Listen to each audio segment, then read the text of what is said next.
Last night was the Democratic primary for New York City mayor, and despite Andrew Cuomo being the frontrunner and the polls projecting that at best Zohran Mamdani could beat him in the last round of ranked choice voting, and every article insisting that we would not know who the winner was until days later because they need to tally the ranked choice votes to know, Zohran Mamdani wiped the floor with Cuomo out the gate, and the night ended with Cuomo delivering his concession speech. I cannot begin to tell y'all how happy I am. I genuinely cannot tell you how shocked I was for this win. I swear, it feels like our side never wins. I was literally like, is this what winning is like? It was amazing.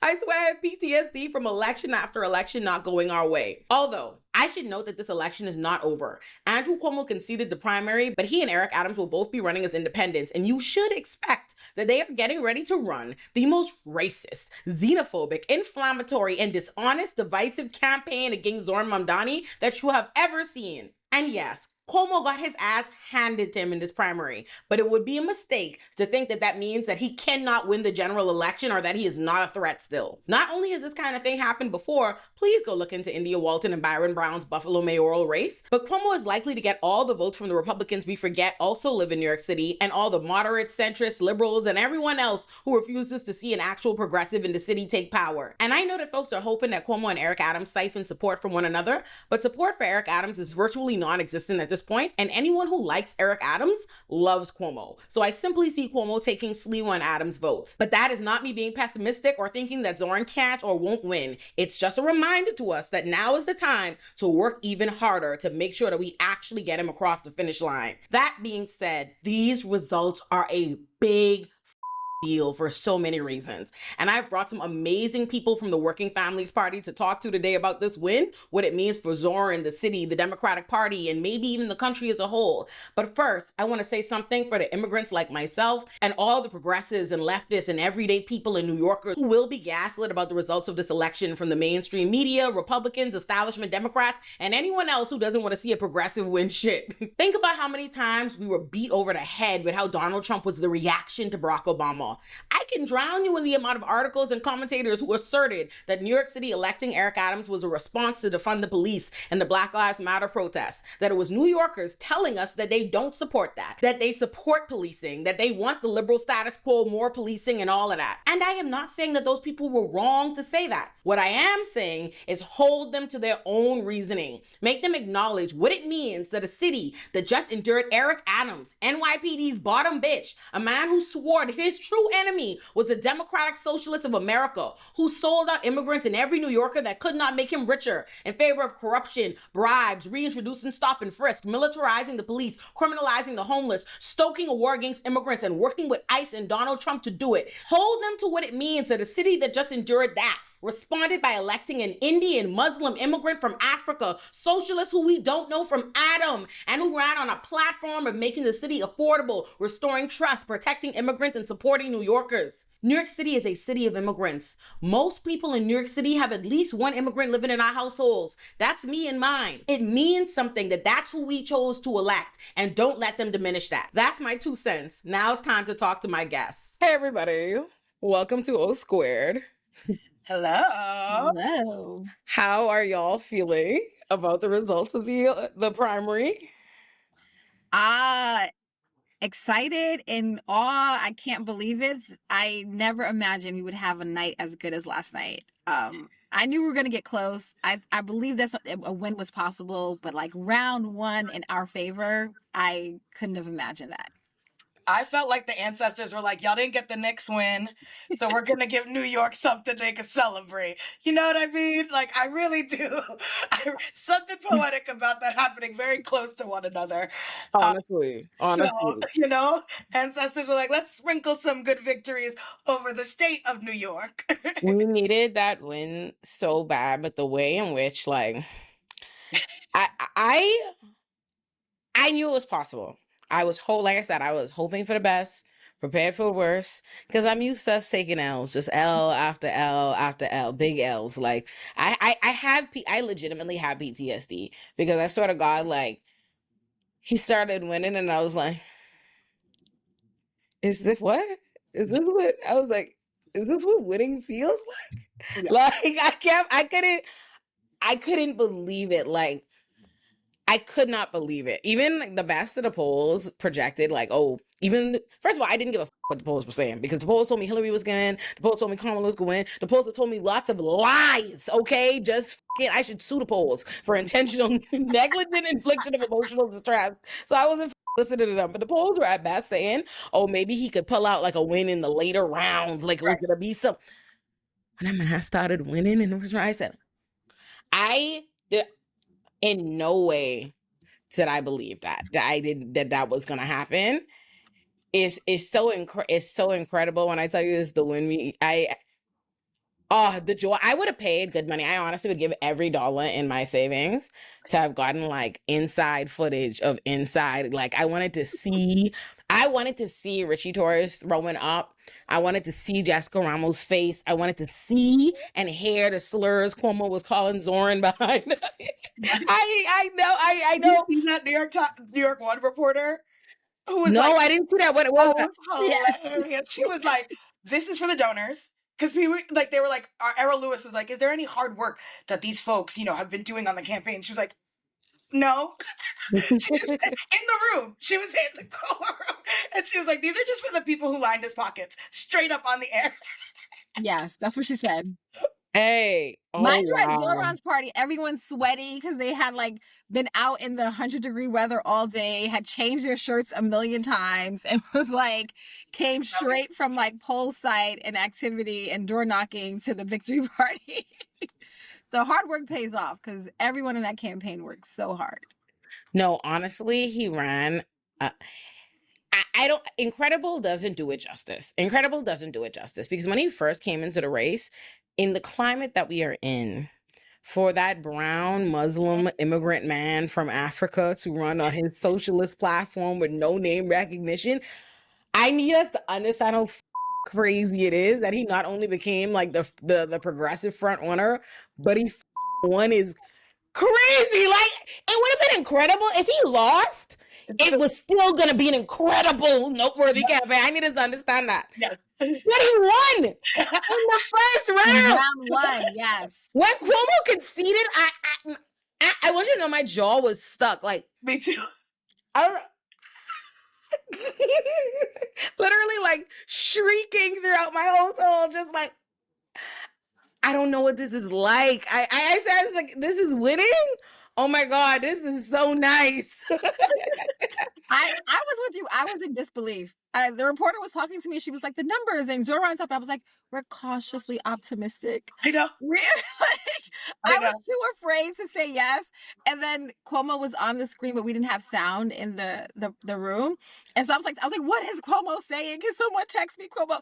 And then like the room erupts and I was like, but did he concede? Did he really concede? Is that what he did? I was just like in such disbelief that like what was happening. And then finally it like hit me. And I was like, oh my gosh, we did it. We did what everyone said was impossible. What we knew was hard. And we knew we were going to give our all to, but we weren't sure we were going to win. But we were like, we're going to try. And we saw a path. We had a strategy. We had numbers. And we remained disciplined for that. And the strategy paid off. And the hard work paid off. And also the crazy, like, I mean, I have to, even though you are my colleagues, I always have to praise y'all. But the also craziest thing is that, like, ranked choice voting is usually a tool that moderates use to win. So the fact that y'all gamed this for 2 years, you were all intentional in New York. So I just gotta shout out the New York Working Families Party and the work that you and Anna Maria have done, because that was very intentional. Can I tell you like what happened, like the behind the scenes? So please do. I believe it was when Eric Adams first got his devices seized by the FBI. Oh, when we were like, we really should probably make a play for the mayoral race, because like taking out an incumbent is hard. It's not easy. That's right. And we were like, you know what? We should figure this out. And I think it was either the night that he got his devices taken or the next night. We were like, hey, you all were rumored that you might want to run for office. Let's all meet. We met in a room that like no one knew about. Many of the candidates who were on the slate were in that room with us and a few other people. And we were like, hey, what we don't know is what we're going to do yet, but we're going to talk about what could be possible. And we learned, we like call people in California. We're like, how do you do ranked choice voting? We talk to people from Australia. We're like, how do you do ranked choice voting? And everything we learned, we took back to be like, hey, y'all, this is what we learned. We run as a slate. We run together. This is what we have to do. And like, can y'all make this commitment? And people were like, I don't know, maybe.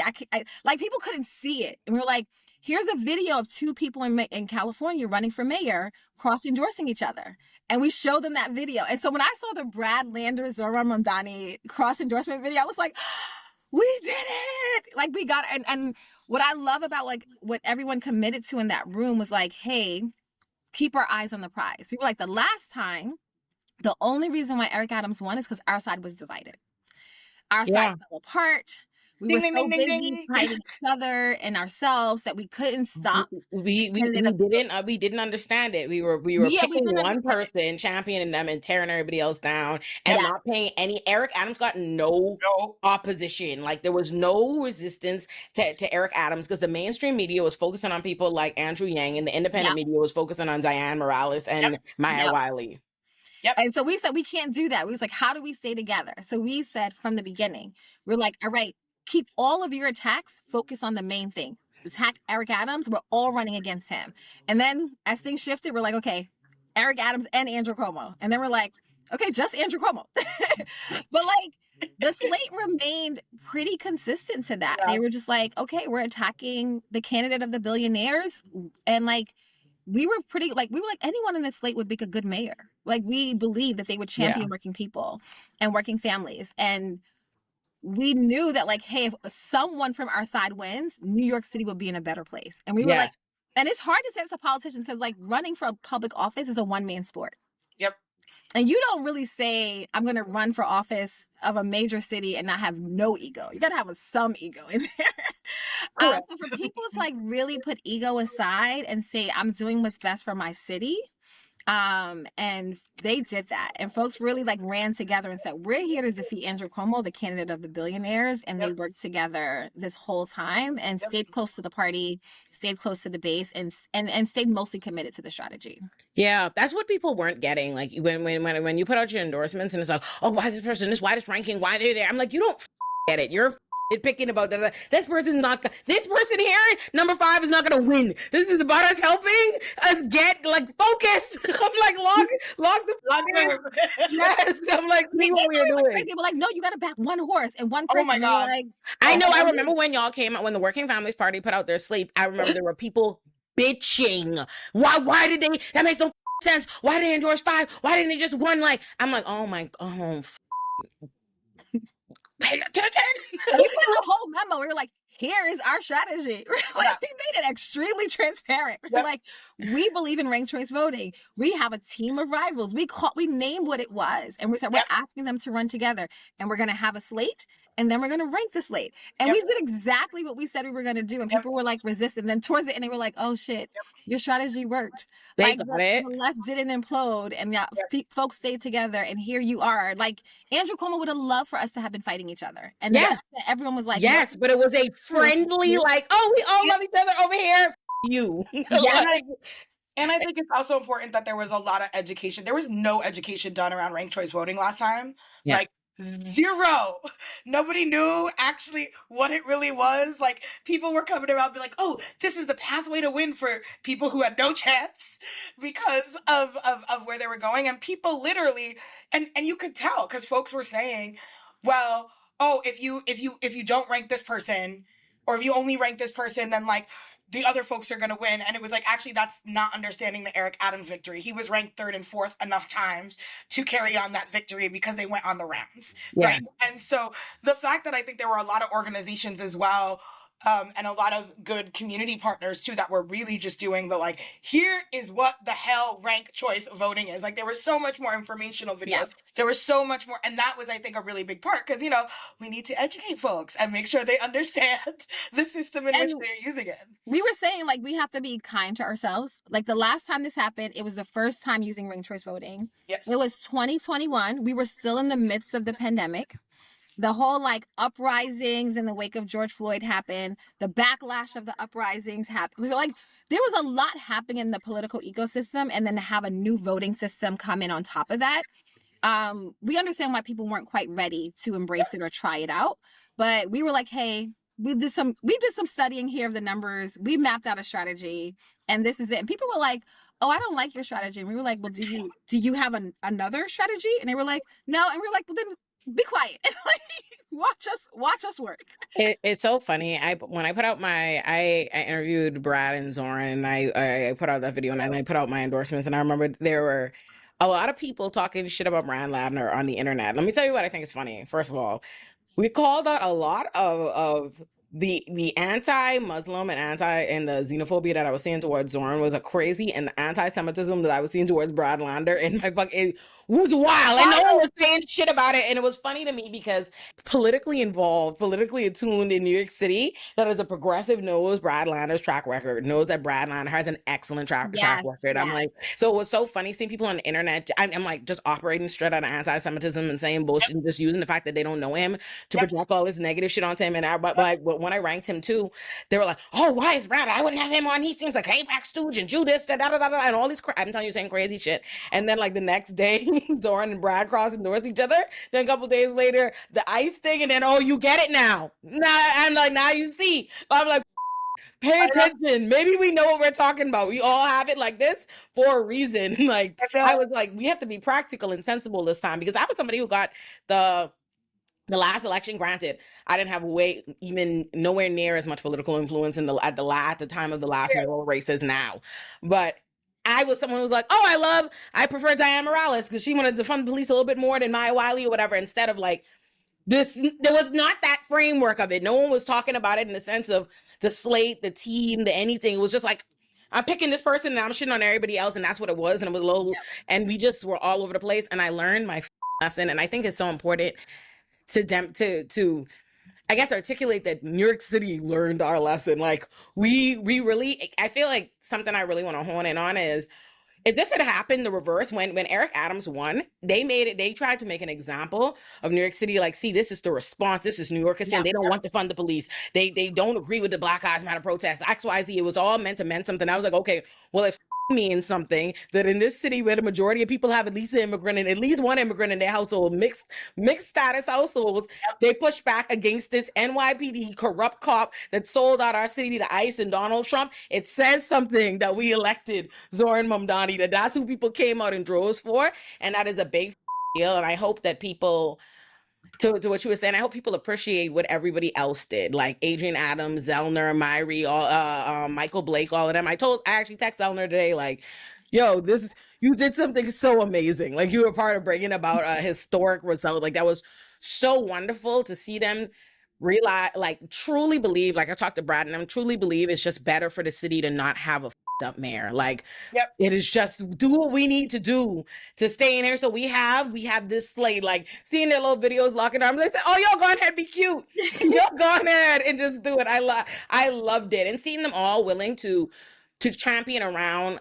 I think it's important to know that at the top of this slate has been like Zohran and Brad are the most progressive of all. I think it's so wonderful to see like this list of like, from as we move further and further left, it was the furthest left person that won. You know what I mean? It was those who were at the top. You know what I mean? And I think that's so great to see, like, older generation, younger generation, more liberal, this or whatever, more like, shoots, Michael Blake, I think, identifies more moderate-ish, but they worked together towards this common good. And it's just so oh, my heart is so full. I mean, it's like, it's also some like that.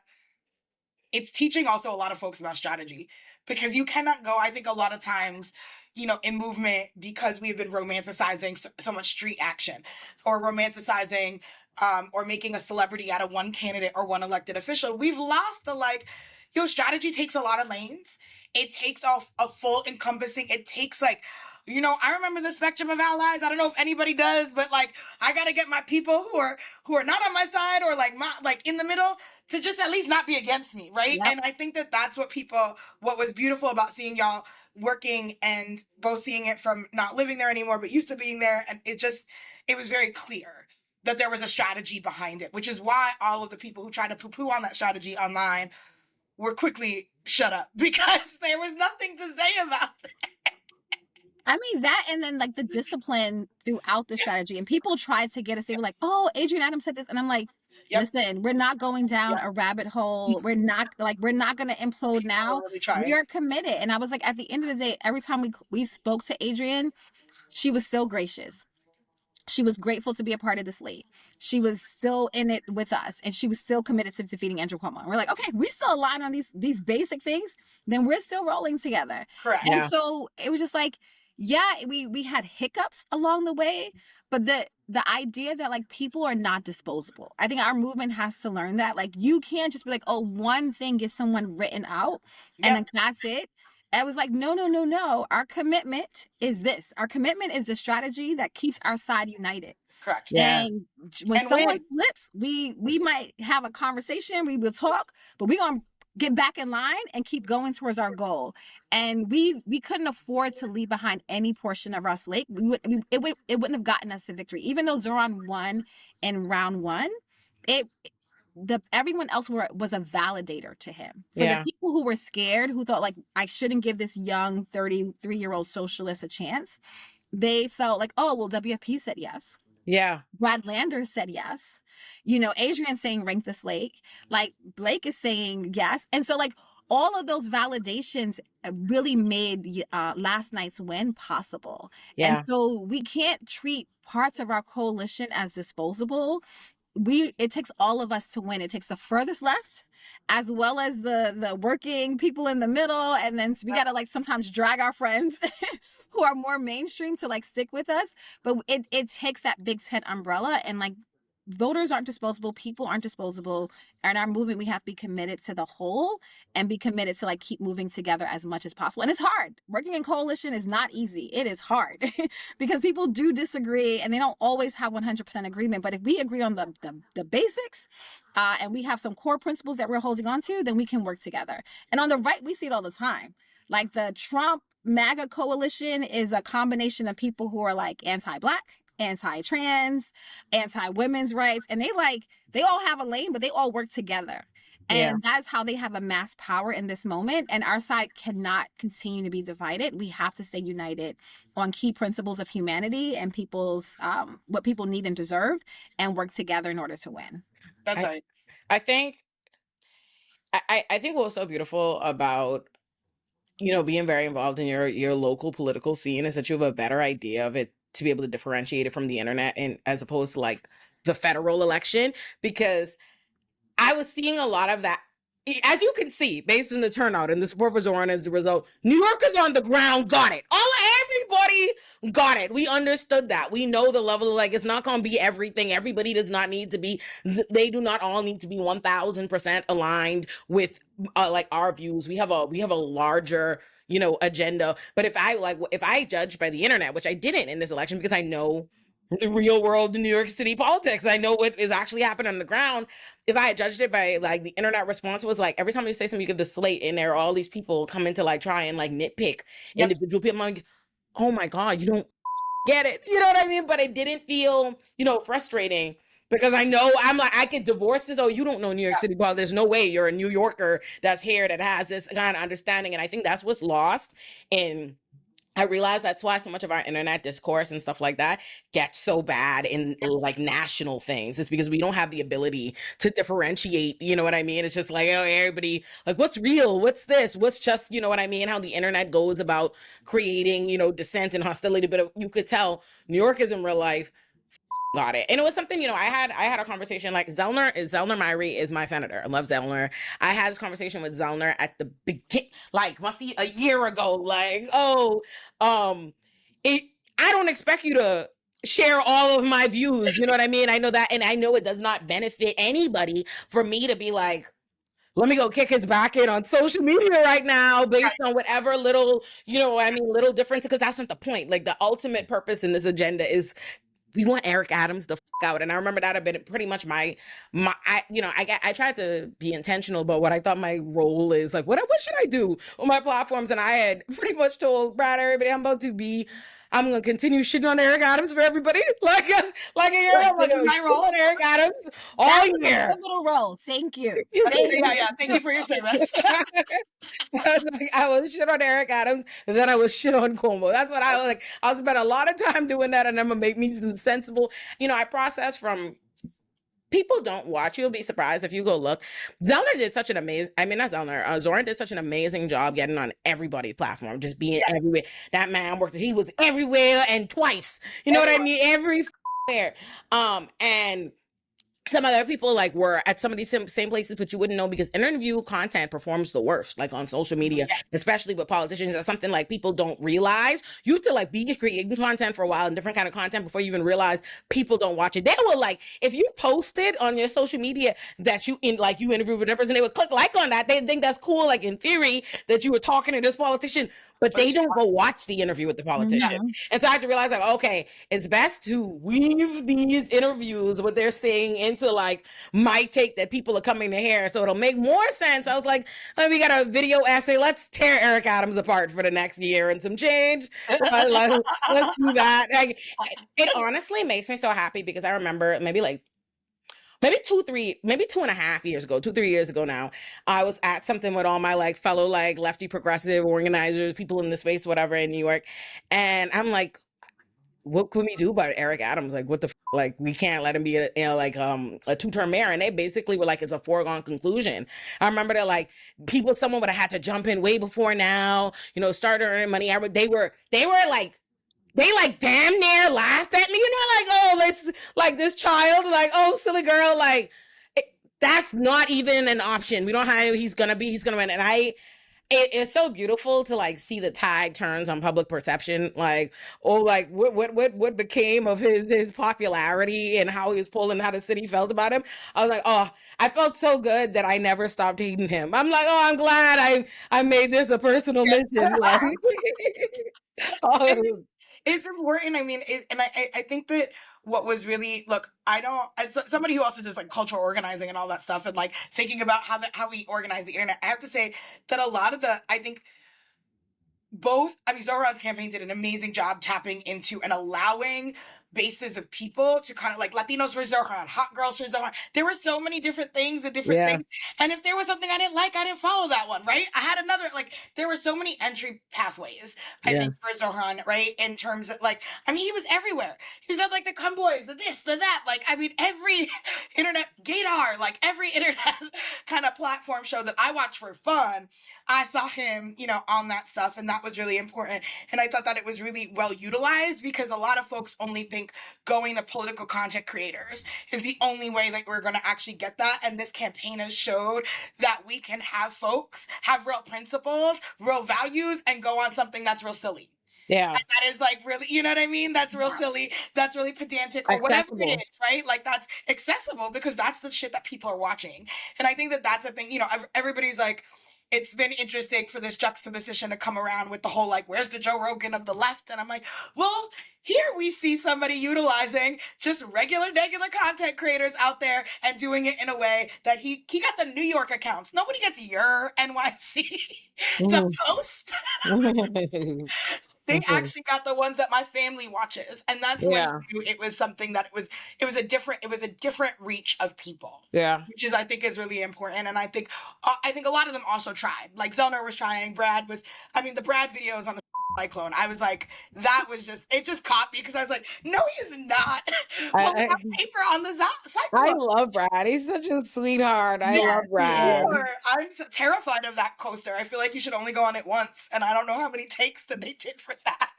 Right, videos, but no, it was a beautiful moment. And then also, I think, like, I said it before, but I think what a lot of people are gonna say moving forward are like, there's gonna be all this like, does this tell the national weather? I was just about to ask what do y'all. I was just about to say that's what everyone is talking about. What do y'all think this means for the Democratic Party at large? Well, I mean, I'll say some things, but like the one thing I'll say is just like, we can't just look at it as New York City. We should look at it as like all of these executives across the state that were progressive. An incumbent got beat in Buffalo, and we've been there before, and we got whopped the last time.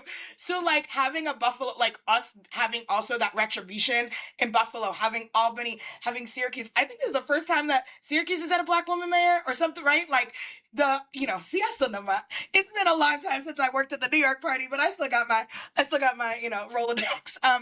So to me, I feel like it's better to talk about the state than just the city when we're thinking about national elections. So we cannot convolute, like New York City is different. LA is different. Atlanta is different. Chicago is different. One doesn't, is ever going to predicate something. But what I will say is looking at New York, there were also a couple primary races in Virginia. Because Virginia and New Jersey have their big gubernatorial statewide elections on this off year, as people call it. But so to me, I think that this is it's a break in the traditional party standards. And it also is a break forward through, I think, for the Working Families Party, because the things that we've been trying to say for 20 years and yelling at everybody or doing it with pizzazz, people get it now. So I don't know. I mean, that's like my thing is just like, I think we need to look at the state of New York, look at some of the Virginia results, because that actually then paints a broader picture that we can talk about America, but we can't talk about New York City and equate it to all of America. That you said so much of exactly what I'm thinking, Nalini, because this is what I was saying, like even during the general election. Because I tell people, I'm like, I'm not anti-third party. I'm like, I love like the Working Families Party and the work that they do in XYZ. And it was funny to see like a thread of people trying to shit on the Working Families Party like during the general. I'm like, are we serious? The people that actually get some results, give us some progress. This is crazy to me. But I'm like, no, I love that, and you see what can be done, and it also is a testament to, like like I said, to that national conflation. Whenever we're talking general, the national, whatever, everything gets so like broad, one stroked. Yeah. This is always what I've been saying. I'm like, people would talk about, they'll be like, oh, they're all the same, all the politicians. And I'm like, I know a lot of legitimately progressive ass politicians and people on the ground in New York City that are very much, they're Democrats. That's the party they're in. And they're great. You know what I mean? I'm like, it isn't this like broad everybody evil thing. It does not work when you go on this level. So I think it's interesting to see people. I want people to know, like, yes, celebrate Zohran. This is amazing, but he is not the needle in a haystack that you think he is. That's what I'm saying. I'm like, we have them. I honestly, and I want to take this opportunity to shout out to Chiose, because I feel like I see so much of Chiose's campaign strategy and social media marketing and stuff present in Zohran's. I'm like, you can see Chiose's influence. I see you, babes. I see you. And I'm like, this is a testament to the Chioses, the Tiffany Cabans, all of them or whatever that we know. There are so many of them. So I think what I would encourage people to do is like, instead of, it's always nice to be thinking about national and the National Democratic Party, XYZ, but I think people take for granted how important locally is and how much you could be done if we all focused locally. I'm like, instead of focusing, wondering what the Democrat Party is going to take from it nationally, which will be nothing, they're going to come up. They're going to come up with all kind of bullshit and XYZ. Instead of worrying about that, maybe go figure out in your city, your town, your whatever, like how you replicate that. Who do you have on the ground? Like, what can you do? I think that is a better thesis point or question for people to be exploring than what will the Democrats take from it? Because it's like, to me, just setting yourself up to be upset again. Like, you know what I mean? Like, rather than take this win and this momentum and what this could mean, if we channel this towards our shit, it's like, oh, let's shift it to how we're going to now be mad when the Democratic Party like continues to be the Democratic Party and come out to word. Like, we know they're going to do that. We should actually just be focused on how we combat that. We know that they're going to pull. I'm telling you, Cuomo is going to try to pull what Byron Brown pulled on India Walton. And just like I learned from last election, I learned from our last with Eric Adams and Maya Wiley and all of that. I have learned from the India Walton Byron Brown situation, because I remember being on the news when that happened, when she first won and he said he was going to run as an independent, and I scoffed like that's so stupid and ridiculous. We all know who won the primaries, who's going to win. The Atlanta writing campaign. Yep. And I see all kind of people like in my comments as I'm telling them, hey, it's not done. Cuomo is going to run as an independent. Eric Adams run as an independent. Lock the in. They're like, oh, if all these independents are going to run, that's just going to split up the votes. I'm like, okay, babes, that's your wishful thinking, but it's not that simple. Because the reality is, I'm like, Eric Adams' popularity is on the ground. Eric Adams has no support, just about no support left. And anybody who likes Eric Adams, anybody who would be inclined to like Eric Adams, loves Andrew Cuomo. So just, I'm like, yes, Zohran won the primary, but these two motherfuckers about to run the same way the slate worked together to get rid of Cuomo. Eric Adams and Andrew Cuomo's campaigns will work in conjunction to hurt Zohran. They're going to run the most racist, xenophobic, inflammatory, dishonest up campaign humanly possible. And all the motherfuckers who didn't vote in the primary, who aren't registered Democrats, who are Republican but wouldn't vote for Curtis Lee was crazy ass, who are moderate or liberals or feeling very anti-brown, anti-immigrant, all that shit, those motherfuckers will go out there and vote for Cuomo. So please don't sit on your laurels. I see everybody don't get comfortable. We gotta prepare for the general. I will say there's some level of like Andrew Cuomo was a bit embarrassed last night. For him as a career politician to lose so badly to Zohran, he can try. I think he needs to like think about it. But I will say the billionaires are going to be looking for their who to bet on. Right? Yeah. The billionaires bet big on Andrew Cuomo. They spent it was the most expensive super PAC in New York City elections. Yep. They spent big on Andrew Cuomo and he lost. So they know Zohran's not their guy.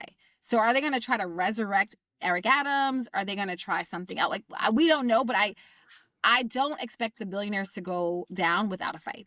So I agree with you that November is still important and we still have to keep our stuff together and we need to project strength and remind voters why Zohran is actually prepared to move. I think people have been like, is he actually ready to govern? He's so young. Has he led anything this big? And I'm like, yo, he just like flawlessly executed a citywide campaign in the largest city in the nation. And y'all are still like, no one else did what he did. They're looking we all have an inexperienced man. We're going to find an excuse because we have incompetence in the office right now. Yeah, I was like, so much incompetence. Anything is better than what there is right now. Yeah, but I'm like, his social media online presence, one was excellent, but that was just one part of the campaign. In addition to being online and to being on social media and navigating all of these platforms, what they also did was they never let go of their ground game. They knocked 1 million doors. Yeah. They talked to voters all across the city. He went from no name recognition to coming in first in round one. And you don't do that without actually executing a great campaign. And so what we need to like continue to demonstrate is like the excellence and competency in his campaign and how he's actually ready to govern on day one. And we're going to help him get there. We're going to make sure he's learning the lessons from other mayors in other large cities. And we're surrounding him with the right people and he's getting the good feedback. And we're going to make sure we have to be prepared for a real general election fight because the billionaires are going to be looking for their candidate. And they know it's not Zohran. So I hope he lets Brad be his deputy. I hope Brad is who I like them as a duo. I would love it together. Oh my God, they're buddy cop. I will say, Brad, all the buddy movies I'm thinking of with the two of them, like so that has been in my mind. Like they're riding the bicycles, and I'm like. I would love that pairing. Like that. Yeah. That'd be such a nice. The romance is beautiful, and Brad has been such a true soldier, and like for years you have to give Brad Lander his flowers for all of the things he has done for New Yorkers and for work, like from paid sick days and paid family leave. Like he's been fundamentally leading things for years in the city. And for him to say, I see Zohran is in the spotlight now and has the momentum and I'm going to support that and block some of the stuff, the hate coming at Zohran. He was like, whoa. Like Brad has done an amazing job. And so he's not going to be comptroller any longer. So we will see what's next for him. And I don't know if he wants to be inside of the administration or if he wants to run for something else. Those conversations are to be had. We don't know yet. There's a lot of elections next year and people that are up. That's all I'll say. There's a whole, I want Michael Blake to run against Richie Torres. Yeah. Can I just say we killed two birds with one stone last night? Richie Torres is not going to run for governor. I want you to know, I tweeted. I know he's hyperventilating and throwing. I need you to understand. I would kill to see Richie Torres' face. Like when he put out on Twitter, it was like, "Oh, I'm not going to run for governor if Zohran wins." Like, don't threaten me with a good time. He is so integrity. Oh my God, morally bankrupt. Subplot of the century there. I'm like, we actually did this other victory. The subplot of the century. Yes, Richie Torres needs to go. And also I feel like, one of the things I will say is just like for all of, well, maybe not all the candidates, But our reg slate of folks is that they were really, really good to each other. And I have to say that, like, I know that there's a lot of, you know, our Muslim and Jewish brothers and sisters have been put through the ringer with this campaign, and to see Brad and Zohran lead with such dignity and with such like vision, like, you know, there was a lot of tweets and I was like, yep, like, I was like, you would never tell me somebody who was like, September 11th was my 4th day of high school, and I've seen the outfall of that in, you know, and I went to school in Manhattan. So I didn't know where I was going to go, right? Like, all of these things, first responders in my family. And to just see now at the whatever old age I am, I'm not old, but like at the age that I am now, to see these two folks say, now we're not going to do that at all. Like, we're not going to get into that, was just actually like, that is actually like, I don't really cry at wins or losses anymore, but that makes me the most emotional on this campaign. The presidential election to make you cry. You a strong soldier. Not this last one. I was like, you a strong bitch. You sound like a bitch with American citizenship. You knew it was coming. You was like, I know. Oh, this one, I knew it was coming. That was the point. And I had a lot of I knew it was coming, and then I let this lying ass internet audience I have convince me I'm too negative. I'm too pessimistic. Oh my God, Olay, you think you know America? America's not that misogynistic and racist as you say. Oh, okay. I took a lot of beta blockers on the actual election night, so that's why I didn't cry. Like, I was like, and medicine. Oh my God. It's been great to see. Yeah, the Zohran Brad, I mean, not just the principledness of and integrity of yeah, it just was like, I mean compared to last time in New York where everybody was yelling at each other, and it was just so beautiful to see. Oh, I'm so excited. I'm so happy. And also just shout out to the Working Families Party. I'm so glad I always y'all when the internet's talking shit. Yes. What if the kids do? I forget the New York WFP is here. We are strong, and we had an amazing night. We swept the executive races: Buffalo, Syracuse, Albany, and New York City. Oh my gosh, it's amazing. I'm so happy. Like, it's just so wonderful. I think it's the happiest political video I've ever made. Like, I'm like, oh my God, so many good things to say. I'm not used to this. I was in disbelief. I was like, did they really win? Like, did we win? I promise you, when my friends started sending me that look who was going, I was like, when I saw it, I assumed it must be like a percentage of the voters in. Why? I was like, don't send me no wishful thinking. I looked, it was like 4 years. I was like, what? What? Yo, whoa! I could not. I was literally like this, and I was like, just stuck. I couldn't. Let me tell you when I knew. Listen, I don't use Twitter no more. I don't go on that hateful place. I didn't even have that shit on my phone. I had to open up an internet browser, and I was like, oh shit! I was like, oh, I'm about to fire off tweets. Jessica Ramos. I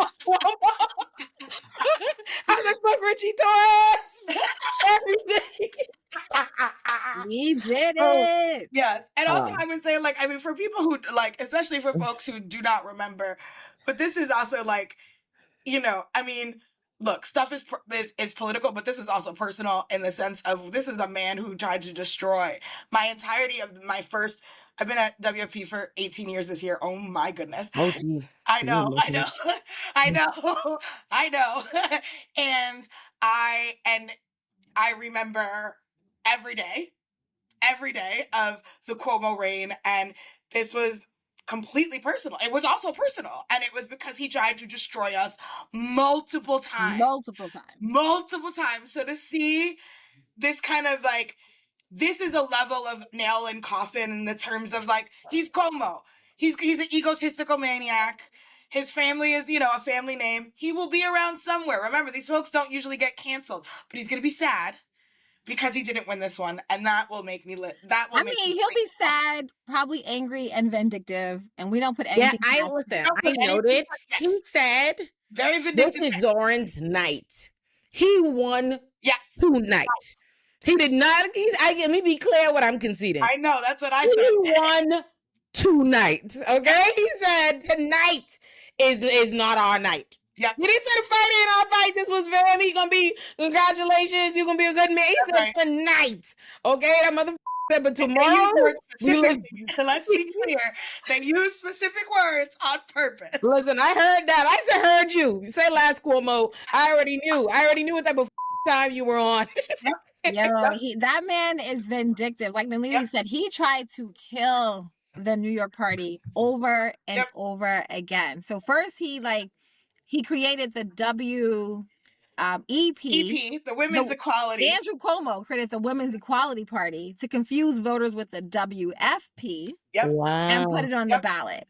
And then that he was was when I like, was still working in New York. we used to only need like 50,000 votes or 2%, whichever was lower, to maintain our status as a political party in New York.